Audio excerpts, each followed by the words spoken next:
Good evening, everyone. Welcome. If we haven't met, my name is Patty Harris, and I am the CEO of Bloomberg Philanthropies, and an incredibly close partner to the 9/11 Memorial and Museum, and Mike Bloomberg is very proud to be the chair of the organization. To our in-person audience here in Lower Manhattan, and to all those watching on the live stream, thank you so much for joining us. It's a real honor to welcome you and to open this special program, Designing Memory, a look back at the 9/11 Memorial Commission. To everyone who continues to support the 9/11 Memorial and Museum, thank you, and a special thanks to everyone who's put tonight's program together. Anyone who lived in New York in 2001 remembers what those days were like. All the horror and the heartbreak, all the worry about the future, and many people wondered whether the city would ever recover. Mike Bloomberg was sworn in as mayor on January 1st, 2002, a few months after the attacks, and I was fortunate to come into office with him as deputy mayor. And on Inauguration Day, you could really smell the smoke coming from the World Trade Center just a few blocks away. But we never doubted New Yorkers, and Mayor Bloomberg vowed to bring the city back stronger than ever. From day one, our entire team poured our hearts and souls into that mission. The challenges were enormous, and so were the questions, not only about the best ways to recover and rebuild, but also about the best ways to remember and honor all of those we lost and to inspire generations to come. And since this is New York City, I can assure you a lot of people had a lot of different opinions on how we should do that, strongly held opinions, and they were not shy about sharing them. To solicit input and ideas, we collaborated very closely with our partners in state government, including the Port Authority and the Lower Manhattan Development Corporation, also known as the LMDC. As part of that work, the mayor tapped me for what became one of the most meaningful experiences in my government career and my life, which was serving on the 9/11 Memorial jury with an incredible group of 12 other jury members. The LMDC arranged listening sessions which helped the jury understand what was important to the many communities and families affected, and our task of choosing a design was not easy, to say the least. In April 2003, a truly international competition was launched, and the response from around the world was extraordinary. 5,201 design proposals from 63 countries were submitted, and the jury reviewed every single one. Over time, we narrowed down the field, and in January 2004, after 12 intense hours of deliberation at Gracie Mansion, we unanimously selected the winner, Reflecting Absence by Michael Arad in concert with landscape architect Peter Walker. It's great to see Michael here tonight. Let's give him a round of applause.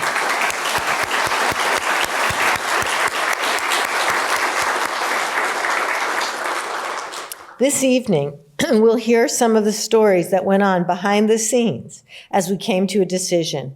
And our two panelists were in the room where it happened. They're my fellow jurors and friends.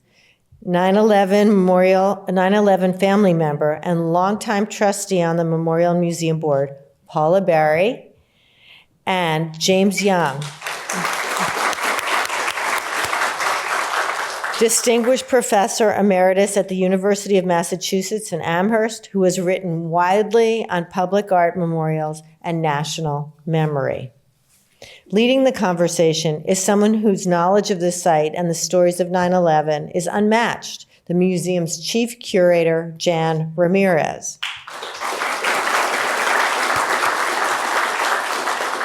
And I'm glad to say, for the first time ever, and thanks to the generous support of the Leon Levy Foundation, the public will now have a chance to see a newly digitized, high-resolution collection of over 5,000 design proposals, which offer a fascinating window into such a complex and emotional competition.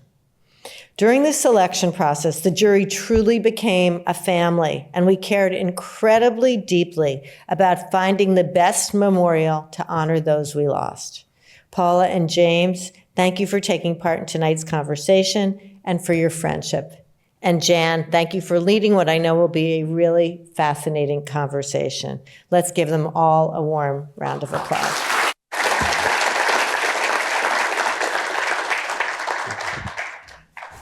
Thank you so much. Thank you, Patty. Patty, that was very nice. So tonight, and I'm going to borrow the title of an article that David Dunlap and Glenn Collins wrote right after the announcement was made in 2004. But we're going to take the journey of how pluribus became unum, which is a really fascinating sort of saga. And one that contains many subchapters, because we are talking about a highly compressed period of time with many fast-moving, forward-rolling decisions that had to be made before a memorial could be sort of geoplaced within the sort of wound site of Lower Manhattan at the time, incredibly short period of time. And so I'm going to start my questions for James and Paula with one that, I think so many people would ask in retrospect, and that is the pressures of proximity, the decision they were being asked to make so close to the instigating event. And during a time when, 2003, the Ground Zero site, World Trade Center site, was still a 16-acre cavity. It was a recent crime scene. It was, unfortunately, an unplanned cemetery. It was considered a battlefield in this brand new global war on terror. We now know it was also a zone of environmental hazards. And finally, it was an incredibly sensitive piece of urban architecture that was offline and needed to be put back into the mainframe of Manhattan. So all of this is going on as suddenly the design for a memorial at this site is being discussed. And so that would really be my first question to the two of you, and maybe we could put up that first two images. So first, just to reacquaint you with the beautiful outcome of this process, and I'm sure what you both had in mind, which is how do we tell this? How does this memorial speak to the generation that will come after that has no lived experience of 9/11? And maybe our next image to get us in the mood of this discussion of proximity. And I'll just start by saying that some of you will remember that as early as, I'm going to say it was 3 weeks after September 11th, 2001, Philippe de Montebello, who was then the director of the Metropolitan Museum of Art, wrote an op-ed piece that appeared in the New York Times where he argued for the preservation of the miraculously still intact segments of the ruins, the vestiges of the World Trade Center, as the perfect memorial to commemorate this event. So, it was a long time ago, but and maybe Paula, starting with you. Well, proximity. Yes. When you said that word, obviously proximity can mean a number of things, but from my perspective, the proximity also means the fact that there were people who were lost there. And this was, you're absolutely right, a cemetery. But at that point, people's bodies were, the remains were not identified for many, many people to this day. So the idea of putting a memorial on top of the remains of where people were lost, that to me is the word. When you say proximity, that's what I think of. Absolutely. Yeah. I think of the temporal proximity as well. And it was a strange collapse in time, so that, which I was reminded of every time we went down to Ground Zero. And for whatever reasons, just within a few weeks of the attacks, I was invited along with Paul Goldberger and kind of a handful of others to come in and talk to the mayor's office. It was the Mayor Giuliani. And even before Mayor Bloomberg, took office, there was discussion on what it should be. And because I'd written widely on memorials until then, and had sat on the jury for the Denkmal in Berlin, the memorial to Europe's murdered Jews, for example, among other juries, everybody kind of wanted a quick answer. And there was no quick answer. Tell us what to do. I mean, literally some people in the mayor's office said, just tell us what to do. I mean, they felt helpless and lost, as we all did. Right. I actually thought, even when we were doing it, that we were doing it way too early. Yeah. That we were in the midst of something and trying to make decisions when we were still very much in a swirl. Yeah. So having never done a memorial before, this seemed early in time. Well, to you, James, since your body of scholarship is focused on memorials of modern vintage that commemorate these mass atrocity events, maybe taking Europe out of the question at the moment, but in the United States, was this too soon? I mean, what were the precedents that you had in mind or studied? There was no way to be prescriptive. If we couldn't get it done, then I guess I could have said after the fact that it was too soon. Yeah. But the fact that in April 2003, we met for the first time and were introduced, to the public, the jury, in the Winter Garden, across the highway. At the time, we didn't know exactly what it all meant. The meaning of the attacks was mostly compressed into the terrible loss of family members and community members, the loss of, the literal loss of 16 billion square feet of, office space and buildings. So it was the destruction and loss was the only meaning we had tangibly. Yeah. We didn't know if this was going to be the first of many attacks. We didn't know if we were going to be responding as we did, but what form our response would take as a country. So the closer we were to the events, in a way, the less we had to work with, but also our focus was much clearer on what it was that would be commemorated. And it was the victims, and not just the buildings, not just property, but the victims and the loss and absence they left behind. So those were keynotes, in a way, that were already being discussed and rung.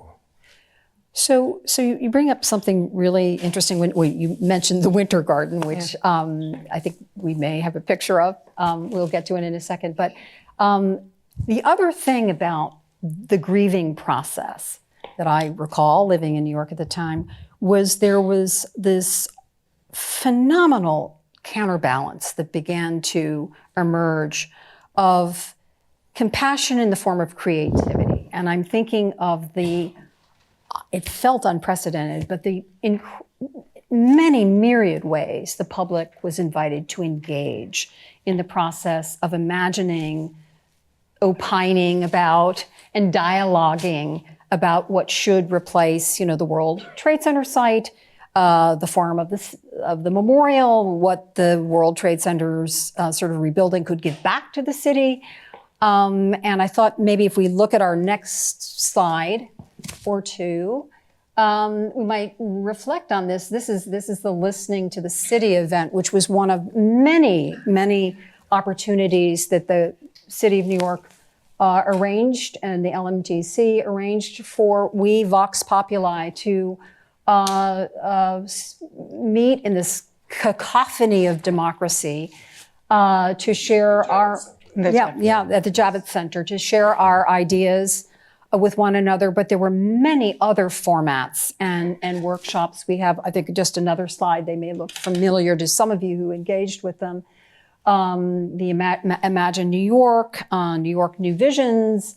I think here on the upper, I'm bad at this, upper left, we have a Imagine New York workshop that had taken over Pace University, just one of many locations, facilitator there, drawing or transcribing the thoughts of people. And here on the lower part, this wonderful horizontal image, thank you, Carl Glassman, for these images, are the people queued up waiting to get into the Winter Garden to see the debut. I believe this was for the Daniel Libeskind, for the site, what was going to be the site plan. But this incredible way we felt vested. It felt like our civic duty to be involved. And James, this reminds me of the phrase you use, which is such a chewy phrase of memory work and about that process. And I wonder if you could just talk about that a bit. Well, these meetings were grieving meetings, and they were design meetings, and they were venting meetings, right. And they were company keeping meetings all at the same time. Yeah. We took comfort in numbers, and the Javits Center was insane. I mean, the number of the thousands of people meeting around tables, everybody debating and discussing. I don't know how many, maybe there were eight designs, 7 or 8 designs, not for the memorial, but for the building, rebuilding the World Trade Center. And then they were all rejected. Right.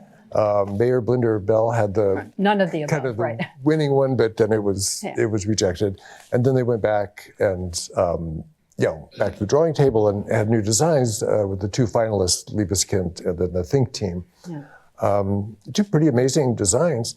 And then the LMDC just opened them to commentary and allowed hundreds and hundreds of people, invited hundreds of people just to leave notes. What do you think of these? Yeah. Does this work? Does it not work? Do you like it? What else do you like? What don't you like? And so the discussion was wide open. Yeah. The New York Times invited artists to submit possible memorial designs, possible building designs. Everybody had an opinion. It's New York. And keeping track of it for me was actually, again, part of the memorial process. Yeah. These were all what I, have since called the stages of memory. Yeah. And they really began with the candlelight vigils the night of 9/11 in Washington Square and Union Square and the promenade in Brooklyn. Yeah. That was all for me part of the memorial, and I just kept track. Mm-hmm. Yeah. I did actually, believe it or not, write down that when the designs were rolled out for the site plan at the Winter Garden, the LMDC said that they collected 12,000 comments from visitors, and they had over 8 million visitors to their website to see the plans. That's not exactly it's like small. Every New Yorker. That's right. And then there was the excitement of the late February announcement by Governor Pataki and then Mayor Bloomberg of the Daniel Libeskind proposal. And although we're not going to talk about that in any detail tonight, I think we do have photo 5 is just a view of it. We should probably pull that up because this was an incredibly exciting choice for the city. And yet in some ways, it was also going to potentially be the corset, for the memorial.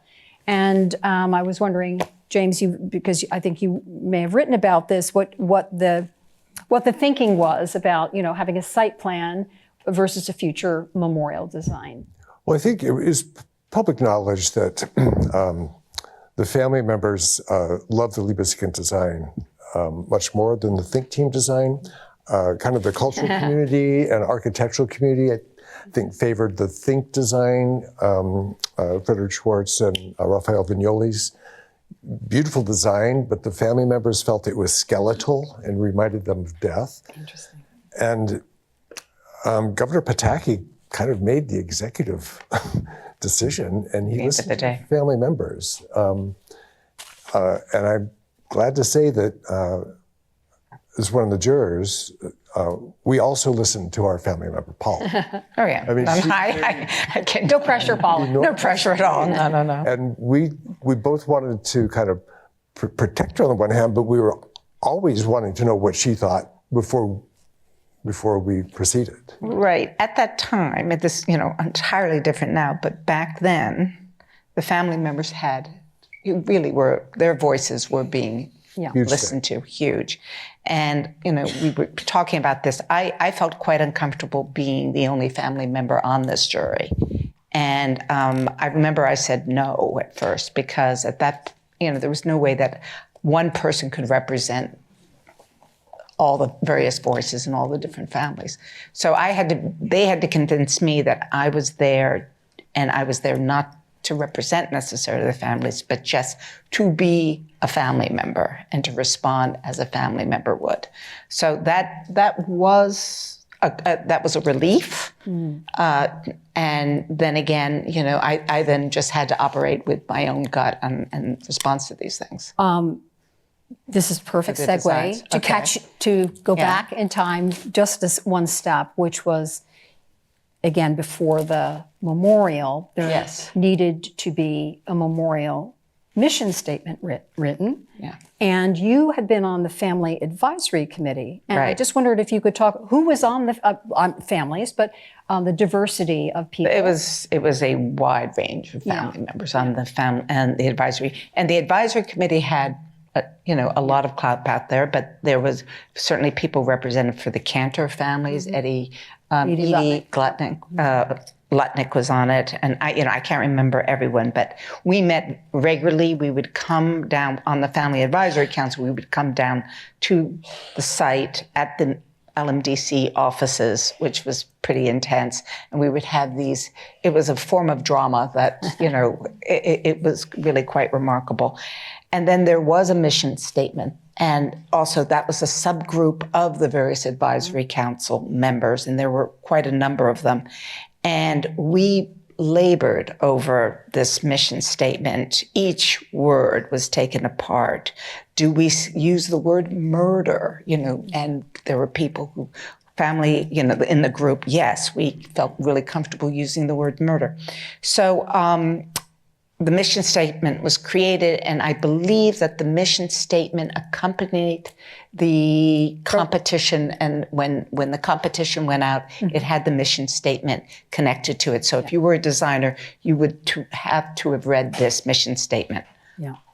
And you were very... Or potential designer. Indeed. And then you were also equally busy because in addition to a mission statement, there had to be program criteria drafted for the memorial. And we don't have it on a slide here, and we don't have to get into all of it because some of it turns out to have not been as relevant as it might have been.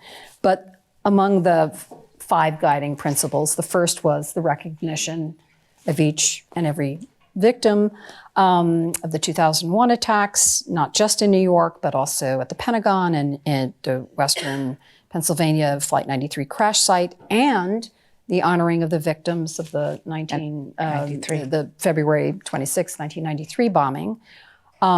What I find interesting today, anyone who's studied 9/11, is the naming of the victims as they may have stood in 2003 kept changing. There really wasn't a solid list, and I believe the last name confirmed for Michael's design didn't come until 2010.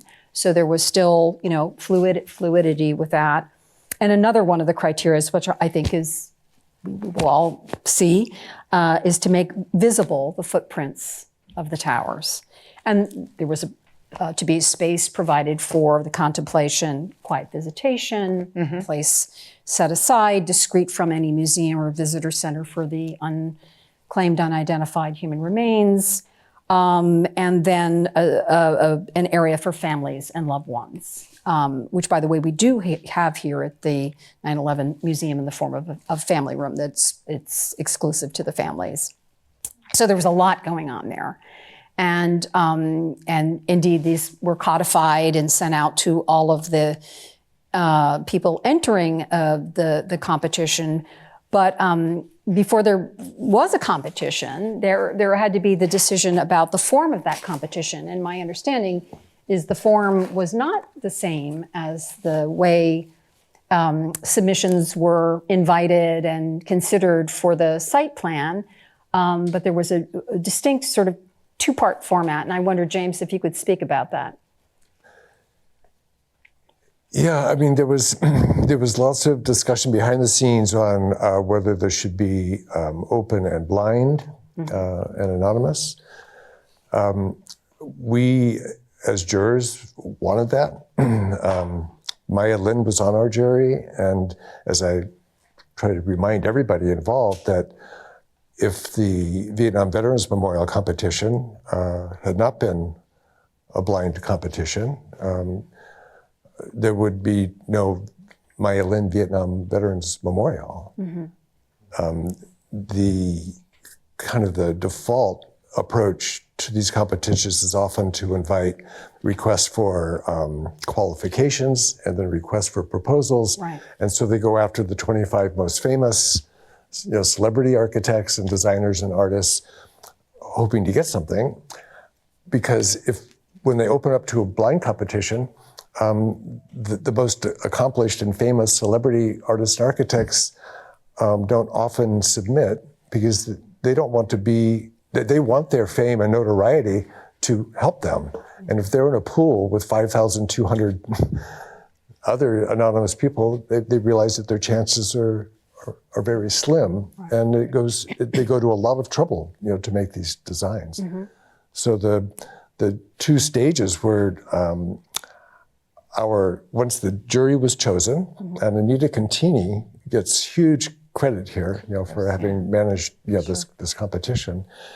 And each one of us wanted to know who else was on the jury before we would say yes. And if she's on, then I'll definitely.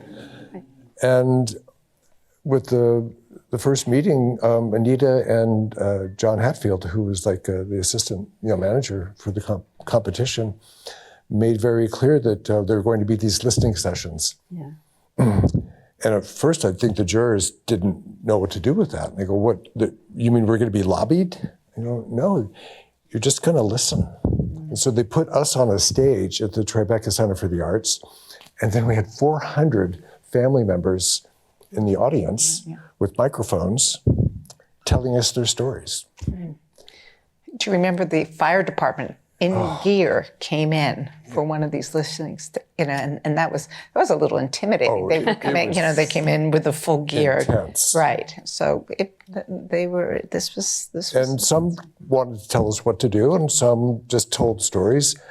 And the professionals. I mean, Michael Van Valkenburg, who had been the chair of the Vietnam Veterans Memorial jury that chose Maya Lin, was also on our jury.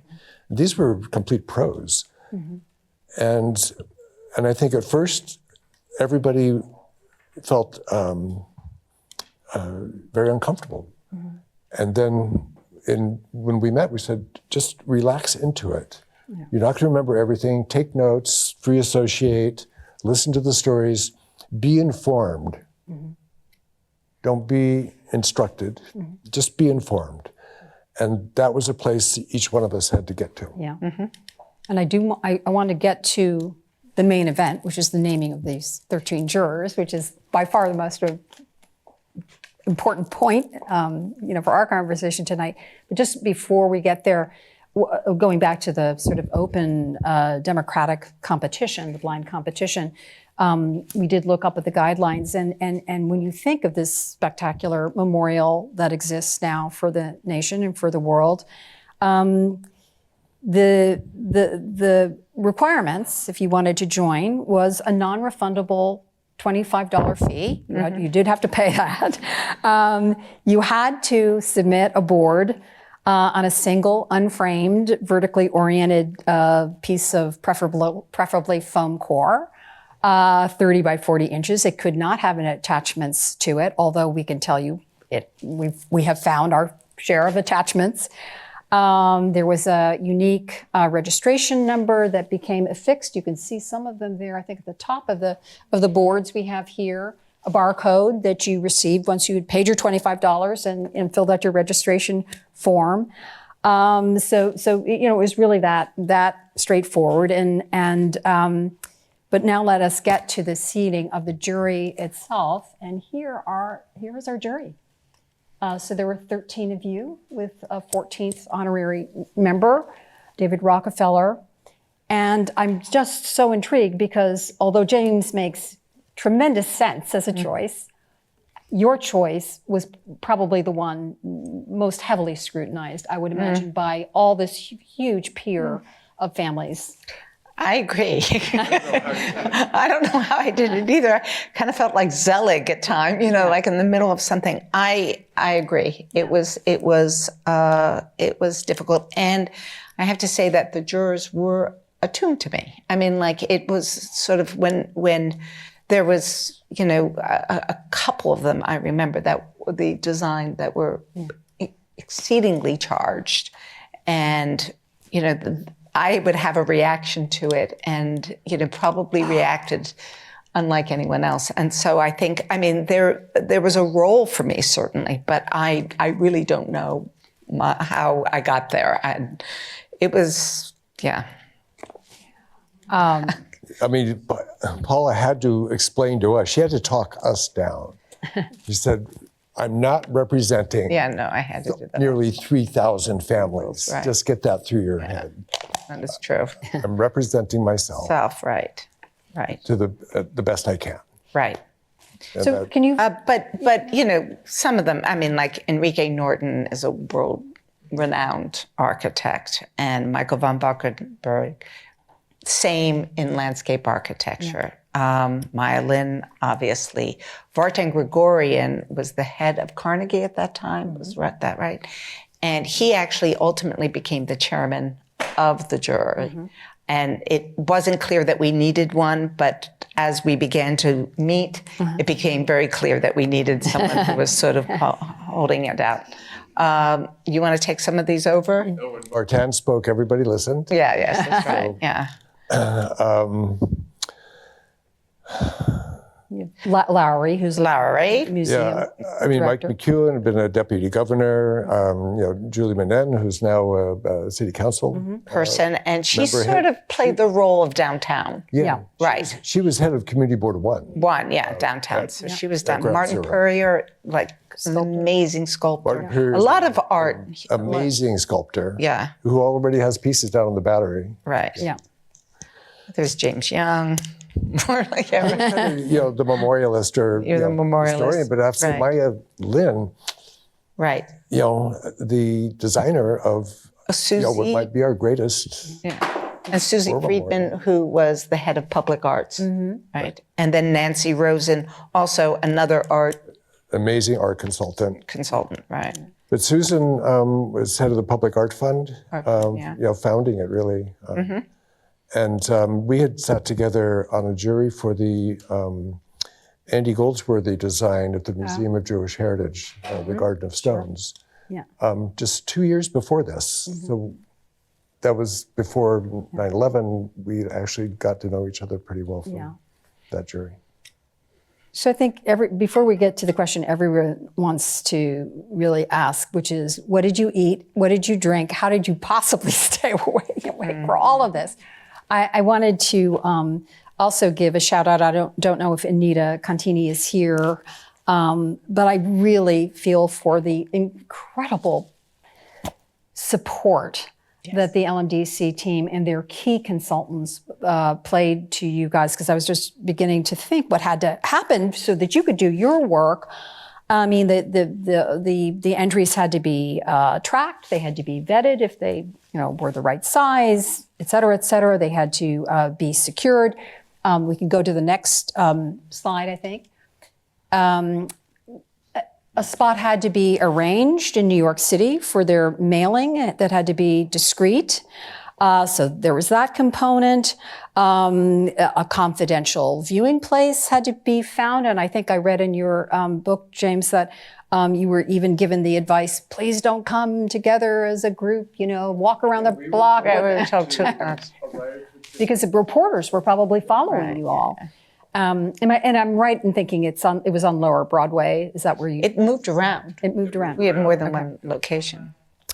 I know that the production group for the jury, you had to procure more wooden easels. Let's go to the next one. Probably more wooden easels than there may have been lumber yards in the Northeast at the time. I mean, ironically, these eventually came to us. We eventually said, who needs all these easels? And we gave them to Materials for the Arts. And then guess what? We needed easels, so we've bought easels again. So easels are really very practical things. They needed to feed you. And they had to build a competition website that would eventually provide the interested public with access to the qualifying submissions once the competition was over. And that website, as some of you know, because I'm sure you looked at it over the years, stayed viable. I'm going to say, I think it went dark on or about 2018, which is when we started hearing a lot from people trying to find it. You can find it today on the Wayback Machine, but happily, as of next year, you'll be able to find it through the 9/11 Museum's portal inside the collection. So anyway, now we'd like to talk about the chemistry of your. What did you? your I mean, it was so daunting. So they so gave us a little breakfast. Okay. Yes. And then they said, okay, now we're going to tell you where you're going, but you're going to leave in, separately, and you're all going to gather there. And so we got there, cups of coffee in our hands. And I was mostly wondering what Paula was thinking. And For good then reasons. 200 easels Right. arranged. Well, you have to understand, we were not seeing all of them at any one time. So you couldn't. 5,200, you couldn't. So they were in batches. Yeah. And I can't remember how they decided what were the batches that we saw. I studied every single one, and could not move quickly. So I was always early in and maybe the last person there. And I didn't have a trained eye. I mean, I didn't know what I was looking at and why one design would work better than another. Over time, things, after you begin to look at some of them you begin to see sort of repetition, people on the same tropes or the same themes. And so you begin to sort of get used to certain treatments. But I really did rely on the other jurors a lot and followed them around and asked them, what are you seeing and why? Right. And it was, I'm trying to, I'd love to go back and look, but I'm trying to remember. For me, there were ones that stood out that were kind of outstanding, completely impractical, but outstanding. Right. Do you remember the one that was actually a memorial? They were going to put the 2 World Trade Centers out into the river, and just so that you could walk 2 piers and the size of the 2 World Trade Centers, and they were going to be out there. So that, the idea. So one of the things that kept coming back was memorializing the building, as well as memorializing 9/11. So that, I remember not even thinking that the building deserved it. And then over time, I began to understand, yes, New Yorkers are missing the building. They're going to need something to remember the buildings by. So, but I don't know.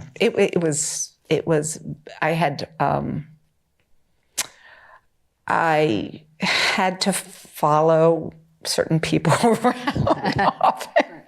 And get their ideas from spending time doing exactly that. And that distinction between are we commemorating the buildings or the people or both, there was some confusion and a conflation in the very beginning, which is why even the tribute in light, when it was first proposed as a kind of a birthday celebration for the Twin Towers, it was called Towers of Light. And the family said, well, we didn't. So you're remembering the towers. What about the people inside the towers? And the only answer to that was, right, let's change it to tribute in light. And so one of the first things we did see were designs that were mostly about the destruction of buildings. Yeah. So there was lots of buildings, on their sides, the tower, statues of the towers. And some of us did have a bit of an allergy to building only. Yeah. Yeah. Because I think we could probably move to this next slide because you've both set this up very nicely. And it's the issue of course, there were rules for the competition. And then there was this sort of emerging conversation or sense that the rules can also maybe be broken. And you had these renegade proposals, which, you were talking about, Paula, that just so impressed you. Right. And I think, James, this is one that you talked about. Yeah, I flagged this. I ended up writing a little bit about this just because it just stayed with me that night. And part of what stayed with me was the way they described. So they proposed, this team proposed flooding the entire 5-acre site by building a channel from the harbor and the river into this site. And so it would fill as the tide came in, all the way up, and as the tide went down, it would go back down. So it's like a living, breathing memorial, which I loved the idea of. And just in 2 sentences, they described that the slurry walls, which were built to keep the Hudson out, will now be supported by the very water that they were designed to keep out. So it will give them rest during the day. And it was such a touching, That's a lovely thing. beautiful way to propose this memorial, and it'd be a living, breathing design, which stayed with me. One that stayed with me that also took everything, broke the rules, was the one, what are they called? The Viewmaster? Remember, somebody wanted to place Viewmasters all over the city and capture what the buildings looked like from that point of view. Yeah. And that was their idea. And I thought, wow, that was out of the box, to think that way, right? Some proposed planting like 1,000 gigantic pine trees over the entire 5 acres without even any signage, just so that the next generation will know that something happened here without even remembering exactly what did happen here.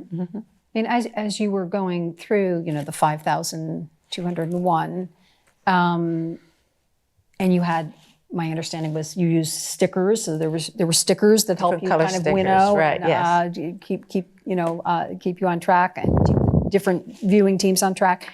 And then there was passion votes.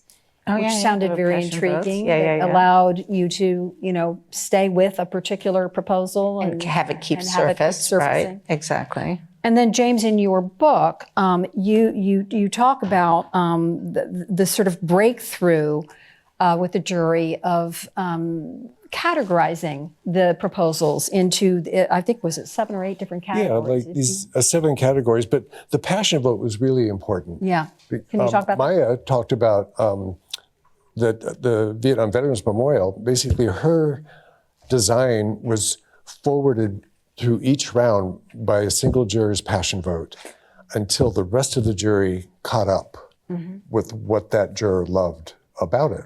But without the passion vote, she says that there would be no wall. I mean, my design would not have been chosen. So we did have passion votes that forwarded these, onward until we really had to defend them and win people over. And if we, couldn't, then eventually they would fall away. Right.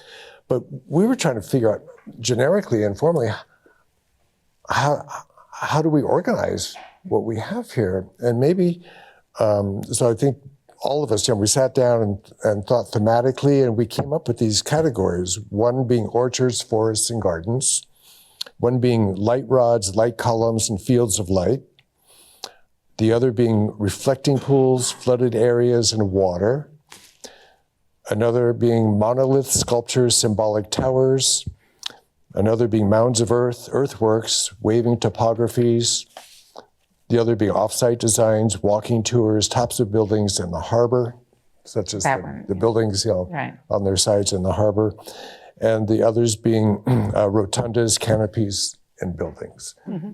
And then maybe we could find like the 10 best of each of these categories, and plus anything else that might even be, stand outside of these. Yeah. Right. Just to winnow it down, some even artificial metric by which we could winnow things down. Right. So when did you get to the point of winnowing it down? So you had your 8 finalists, because at that point, your competition isn't blind anymore. You know who the competitors are. Only after we chose. Only after you chose them. Then we met them. Yeah. Right. And that was when we met Michael Arad for the first time. And it was fantastic.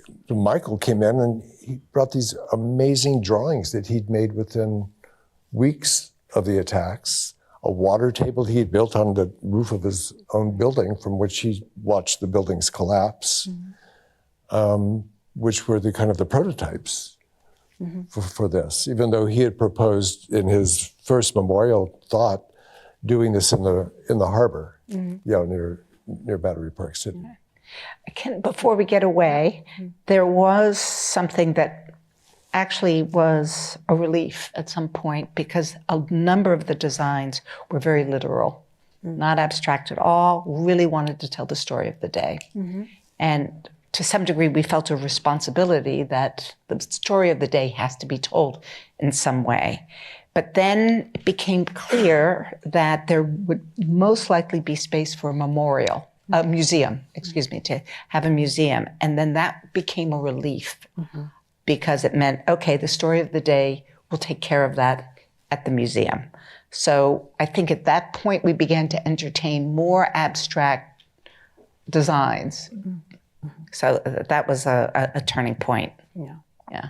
And I guess also the question, which would always be on people's mind, are you expected to be didactic? Is there one lesson you want a visitor to take away from an encounter with a memorial, or do you need to leave that open-ended, not only because time changes, but everybody coming will have a different personal experience perhaps that they're bringing? And maybe when we get to the 8, we unfortunately, believe it or not, do not have a slide of the 8 that when they were on display at the Winter Garden. But my understanding is this was the great moment for people to be pondering the evergreen nature of this memorial, that the day itself was the day itself, and if there was going to be an interpretive center that would help tell that story, it did relieve the memorial of having to tell that story. And you still had to, I'm sure, consider issues such as sustainability, environmental sustainability of whatever was built, maybe the operating costs, universal access. So, somebody in a wheelchair, how would they interact with a memorial like this? So maybe we should get you guys to Gracie Mansion. So I think that's slide 11. Yeah, there you go. I've actually seen this beautiful set of images in color. It's nicer in color, but nonetheless, you had moved here for your final set of deliberations around the 8. The 8 were now in contact with the jury, and the jury had, my understanding is, suggested to the different teams certain modifications that they make. So actually the public coming to see the show at the Winter Garden, there were already different iterations and generations that had moved beyond those models. But this must have been an incredibly rewarding and intense. Well, those meetings with the artists were very hands-on. They come in and I think they plan an hour or two, but sometimes they went longer.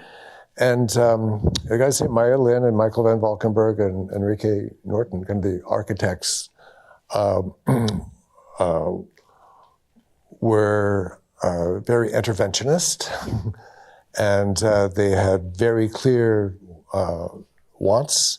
We think you should have a lighting person, come on board, or we think you need a landscape architect here, or you need like very particular kind of you need some engineers here who are going to show us how this gets done.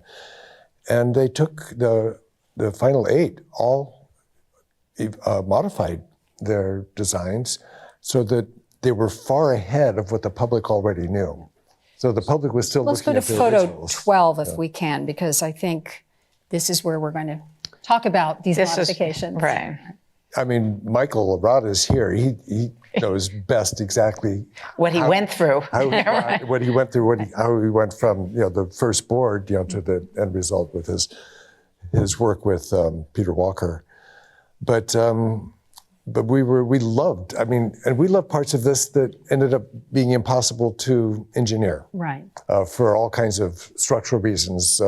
The gallery that he had designed underneath, where you would actually look out at the skyline and the sky through the sheets of water, we just loved.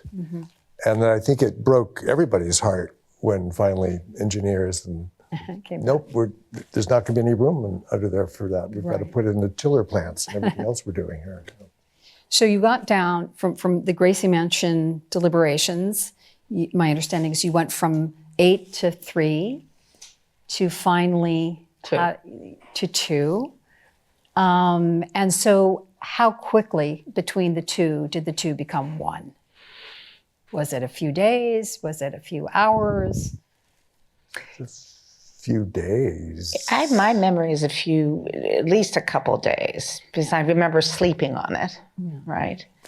And are we going to show number 2, or does that come up in conversation? I have them on my it? PowerPoint. Yeah. If they want to see But it was between final- 2 incredibly different designs. very different designs. Very different design, very different feeling. And the contrast was so great that it actually, I think Michael's winning design, it was very clear why Michael designed. Once you put these 2 together, the third one actually had lots of landscape in it and was closer, but we liked the raw design better than the French team. But this was a German team that had proposed what they call a memorial cloud. But you think a little bit about it, unfortunately the cloud was a toxic cloud. Right.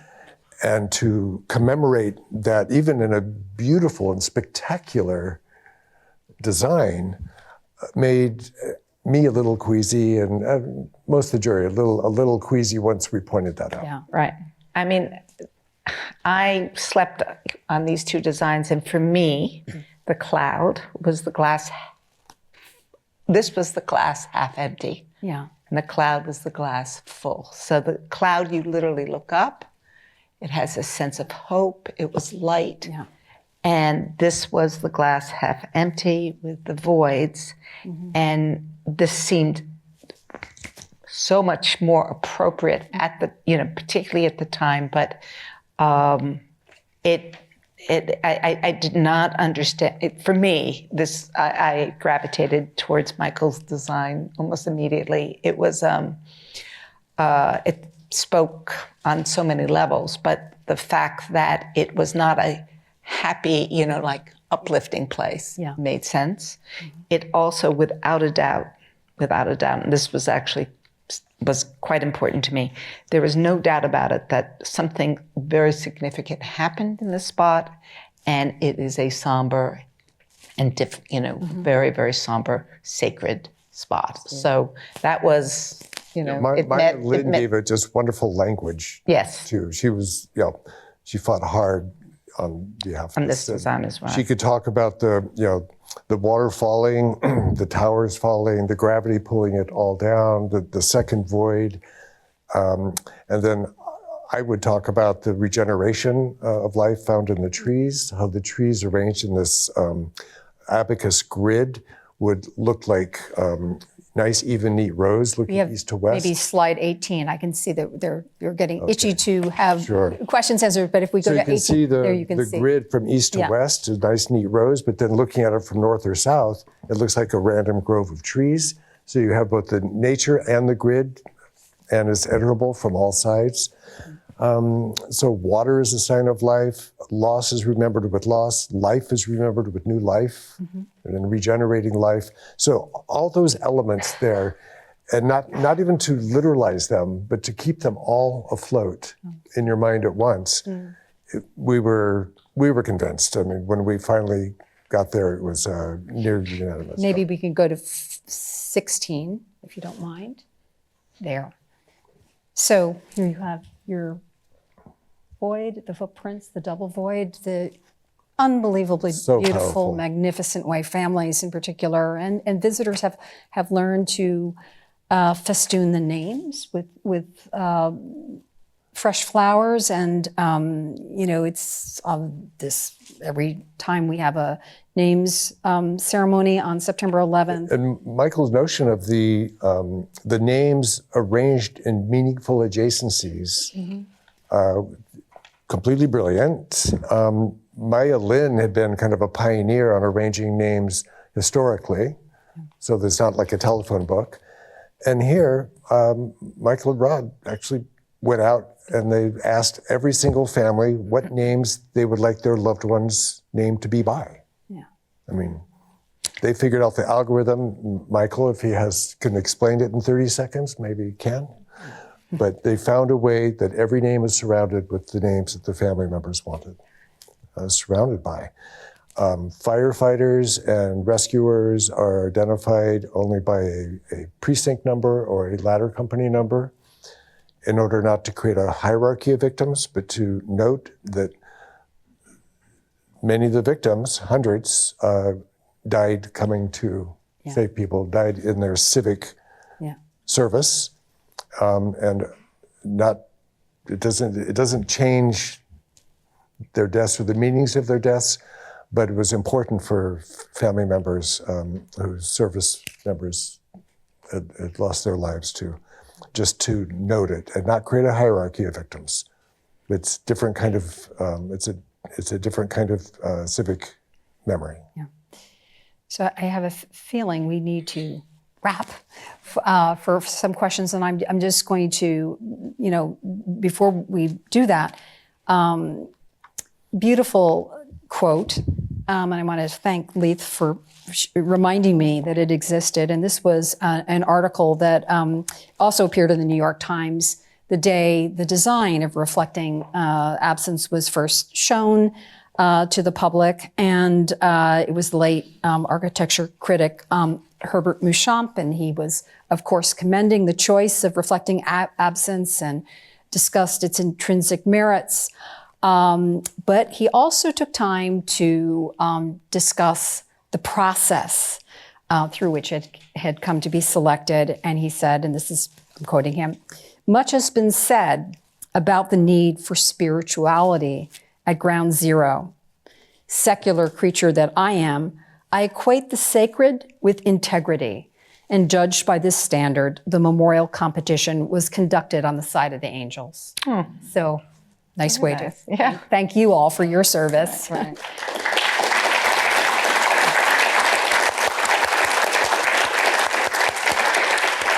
And I'm sure there is a mic going to be passing around. Yes, for questions. There's one right here in the front.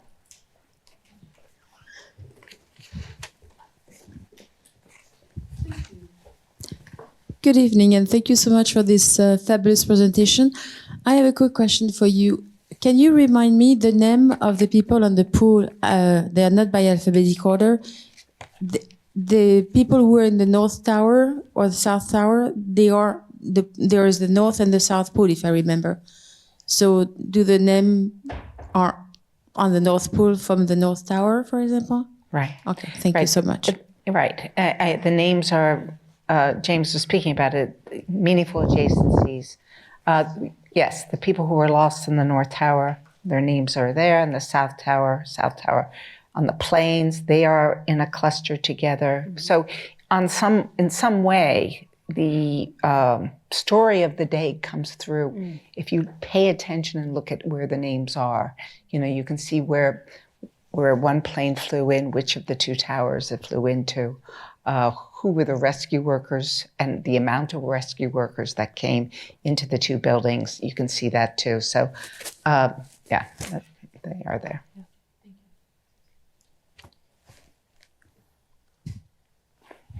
Back there.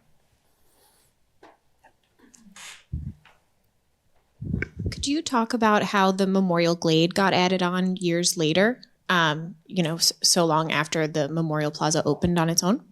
How the memorial. Glade. The Memorial Glade. Oh, the Memorial Glade.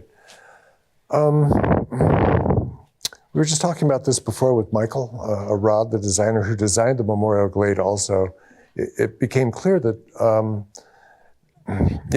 the stages of memory would have to include those who fell ill as first responders, and that they were in effect victims as well.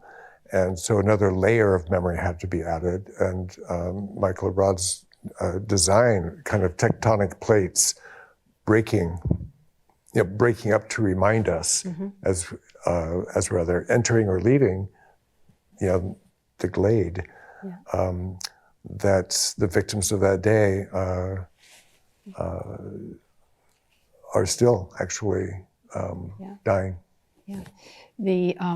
I've heard people out just casually talking in the Memorial Glade, and they are looking at the boulders that are there, forming sort of your processional, and they compare it to shrapnel that's come out of an old wound. You think the wound has healed, but the shrapnel comes out, which I think is just a beautiful way, that people are finding meaning in the Glade, and of course the heartbreaking statistics of the people who have now succumbed to health effects because of the toxins in the air and dust and conditions, which as of a few years ago exceeded the tally of human beings who were killed on September 11th or directly because, and are unfortunately continuing to go up. But it's that in that way, it's a living memorial. It has stayed with the history, which is And evolved over time. and right. evolved over time. Right, we're which makes it fortunate so for that. powerful. And it will continue evolving, we know, over time. And Michael Arad built into it the capacity to live and evolve over time. It's moving now, and it will evolve to something that we don't even know in time. Any other questions out there? Yes, I think this is gentleman right here.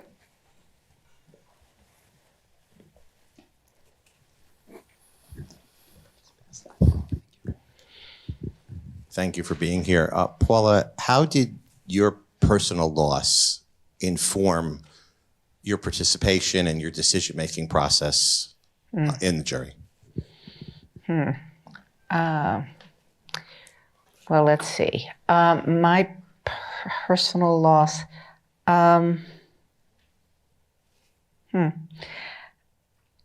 It was, I think the thing that I was quite aware of throughout this whole thing, and I remember when we were working on the mission statement, I was quite self-conscious of the fact that we were in the midst of something and how important it was that whatever it is we do, it has to evolve over time. Now, I have 3 young sons. At the time, they were 3 young sons. So I think the personal aspect of thinking of them and projecting and imagining what they would need over time, that helped enormously. So the fact that it was an abstract memorial, and it was something which made you sort of circumspect and quiet, like a place to go that's quiet and thoughtful, was very, was personally important to me. My husband's his remains were found, and so I did not have that extra charge, but I was incredibly aware of the fact that we were on this very, very sacred ground. I'll just add today that I think as of just a few months ago, it's still, the statistic is still 40% of the World Trade Center victims who have never had a positive match. Of human remain. Right. So right. very restless. So it's very, very restless, Yeah. How do you and your sons visit the memorial, and what are their responses? Well, we come often, right? We come often. I actually, I always say hello to David when I'm walking by. It is an interesting thing because I have always thought that this was something I was doing, and that the boys would understand this as something that I was always doing for their father. But I think they understand it as something that their mother has done as well, so that it has that extra layer. We come down here often. I often hear that now my sons are older, that they'll take a girlfriend down, and show them the memorial, which, okay, So they're proud of it. They're incredibly proud. And Part of their life. it's part of their life. Yeah. It's very lovely. And there's another right in the middle there.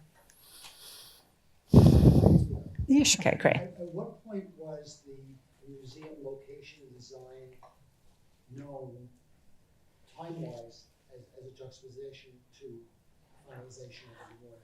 I'm going to punt that to somebody in the museum, but I think we as a jury were aware that we were going to have a museum, right? But I don't. At the very end. At the tail end, we knew that there was going to be a place. Oh, where it was? No. We had no idea about what it was going to look like. We did know that we had this enormous underground space that we could make use of, but we did not know what it was going to look like at all. It wasn't necessarily known that the museum would be under the fountains at that point. I think. Help. So the museum opened in 2015. Alice? 2014. 14. Yeah. And I mean, when we were brought on to develop the museum, the decision had been made. Not only would there be a museum, it would occupy mostly the underground space with this atrium, but that's where small. we're sitting Right. today. But it certainly had, it changed from a possibility of an interpretive center that no one was calling a museum yet. Right. Possibly adjunct to or off-site in an adjacent office building maybe, to having front and center development privileges once the entity that had been chosen for the museum, the International Freedom Center, that project was canceled, and then everything really got expedited for a 9/11 Memorial Museum. Yeah, right, yeah. That's right. We've seen the design, the Snow-Heta design for the atrium, and the notion that 2 tritons would serve as like sentries, housed by the atrium. And so we had, just after the memorial opened, Which is what we're in right now. We followed that progress, Right. but that was then out of our hands, and Yeah, right. and the design of the museum had to evolve just as the memorial had to evolve to accommodate everything that had to be built, all the infrastructure built. But this idea of the abstract design above being supported by historical, the history of the day below, is echoed as well in the memorial for the murdered Jews of Europe in Berlin, where you've got this very abstract field of Stele being supported by the hard history of the Holocaust underneath. And they even allowed the Stele to appear to descend, like stalactites. So there's like an interpenetration of the abstract memory above and the hard history below. And I think we have that here as well. So you've got the abstract design being supported by the history of that day below. And that interpenetration, that kind of yin and yang of history and memory, I think formally is kind of beautifully encapsulated here. My understanding too is that the competitors for the memorial design in the lengthy guidelines were encouraged, if they wanted to consider integrating in remains of the site and remains of the buildings. And really very few did, but you'll see here on the end, one who did was the late sculptor Fritz Koenig, who had designed the sphere, which had been the centerpiece of the Tobin Plaza. It had been initially considered to be destroyed and lost, which it wasn't, thankfully. It was battered and bruised, but it was a survivor. And it found its next life actually as a temporary memorial to the victims of September 11th and to the survivors, and now sort of sits as a sentinel here on the south side of the memorial precinct. But in his design, he actually proposed bringing it back, putting it in a lowered plaza so that the rest of the city life would resume, but you would always know that there had been something grave and wounded that had happened here in the middle.